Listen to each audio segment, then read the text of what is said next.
Now, moving on to the ninth question, it is integral of 4x plus 2 into root of x square plus x plus 1 times dx.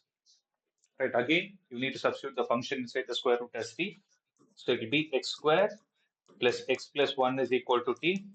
Differentiate on both sides with respect to time. You will have 2x into dx by dt plus 1 into dx by dt plus derivative of 1 is 0 is equal to derivative of t is 1. So if you observe dx by dt is common, we can take out 2x plus 1 outside. So basically, 2x plus 1 times dx by dt is equal to 1. Now, observe the question carefully. Find the ratio between 4x plus 2 and 2x plus 1. It is found by observation, right? 4x plus 2 is exactly 2 times 2x plus 1. So multiply with 2 on both the sides. So when I multiply with 2 on both the sides, right? So what do we get?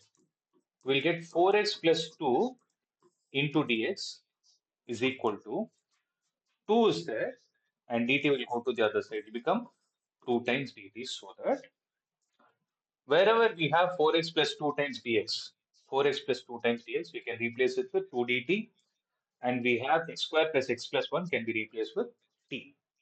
So the whole question from here will get converted to square root of t into 2x plus, sorry, 4x plus 2 into dx is 2 dt. Right. So take the 2 outside. 2 into integral of square root of t dt. So how much are we going to get? We will get 2 into integral of t is going to be t power 3 by 2 divided by 3 by 2 plus t. So 2 will go to numerator. It will become 4 divided by 3 into t value is x square plus x plus 1, the whole power 3 by 2 plus c.